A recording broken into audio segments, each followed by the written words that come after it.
दोस्तों नमस्कार, मैं हूं doctor Rakesh Gupta, cataract cornea refractive surgeon. कई लोग सोचते हैं कि अगर हम आई डोनेशन करेंगे तो अगले जन्म में व्यक्ति अंधा पैदा होगा। जी ये कैसे हो सकता है? देखिए, शरीर तो नश्वर है। यदि आंख निकाल के किसी और को नजर दी जाएगी तो बल्कि ये मानिए कि जो भी आई डोनेशन होगा तो जो व्यक्ति मरा है, जिसकी मौत हुई है, उसकी आंखें उसके बाद भी सुंदर दुनिया को देखती रहेंगी यदि आई डोनेशन किया जाए और किसी को ट्रांसप्लांट किया जाए। कुछ लोग ये सोचते हैं इस वजह से डोनेशन नहीं करते कि शरीर डिसफिगर हो जाएगा, यानी कि चेहरा बिगड़ जाएगा। तो मैं बता चुका हूँ, आई डोनेशन करने का आजकल टेक्नोलॉजी इतनी एडवांस्ड है कि 10-15 मिनट में केवल कॉर्निया को निकाला जाता है। ना एक बूंद खून निकलेगा, ना स्किन पे कोई चीरा होगा, ना कोई कट लगेगा। केवल पुतली को ले लिया जाता है और बाकी आँख वहीं के वहीं रहती है। किसी भी तरह की डिसफिगरमेंट नहीं होती है। तीसरा ये भी माना जाता है, लोग कहते हैं कि जी बड़ी उम्र में मृत्यु हो रही है, उसको आई डोनेशन करने का फ़ायदा नहीं है, केवल यंग लोग ही आई डोनेशन कर सकते हैं। ये भी बहुत बड़ा मिथ है। सच्चाई ये है कि किसी भी उम्र में मृत्यु हो, चाहे 80 साल की उम्र में हो, चाहे 90 साल की उम्र में, उसमें भी आई डोनेशन की जा सकती है। क्योंकि जो आई डोनेशन की जाती है दोस्तों, उसमें जो पुतली का जो इस्तेमाल होता है वो अलग अलग कैटेगरी में होता है।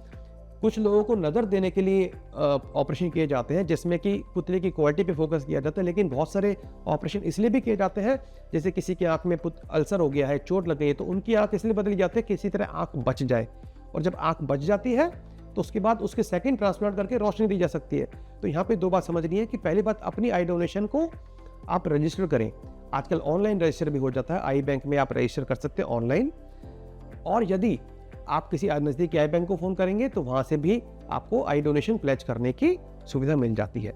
लेकिन क्या आपने आई डोनेशन प्लेज किया तो उससे डोनेशन हो गया? बिल्कुल नहीं। आई डोनेशन प्लेज करने का तो मतलब ये है कि आपका रजिस्ट्रेशन हो गया है, अवेयरनेस हो गई है। लेकिन यदि आपने ये बात अपने परिवार को, अपने बच्चों को, अपने भाई बहनों को नहीं बताया तो आपकी ये इच्छा पूरी नहीं हो पाएगी। तो ये बहुत इंपॉर्टेंट है कि अपने बच्चों को अपनी आई डोनेशन की इच्छा को बता के रखें और उनको ये बार बार याद दिलाते रहे कि जब भी वो समय आएगा तो मेरी आंखों को जरूर दान करें। तो जैसे मैंने बताया कि केवल 5% आई डोनेशन हो पा रहा है। यदि एक आई डोनेशन आता है तो 20 की जरूरत है। और आप मानते हैं कि अगर इस 20 को पूरा करने के लिए ज़्यादा मेहनत करने की जरूरत नहीं है। आपको क्या करना है, आपके जीते जी आप देखते हैं बहुत सारे, कभी पड़ोस में, कभी रिश्ते में, कई जगह पे ऐसी दुख भरी खबर आती है कि किसी की डेथ हो गई है, बीमारी से, एक्सीडेंट, कहीं भी। जब आप जाते हैं तो जो परिवार होता है वो शोकाकुल होता है।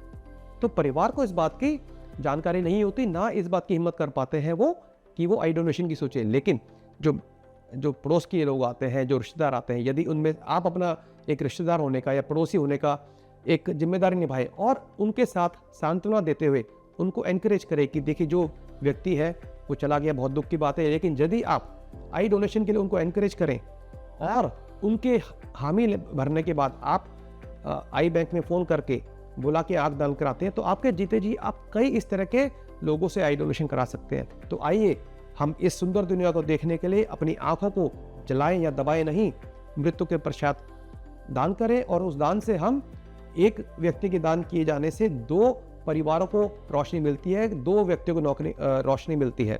और जब 2 व्यक्तियों को रोशनी मिलेगी, 2 परिवार उससे लाभान्वित होते हैं और आपके एक छोटे से कार्य से, जिसमें ना कोई खर्चा हुआ, ना कोई नुकसान हुआ, कुछ लोगों की जिंदगी में दोबारा हरियाली आ जाती है।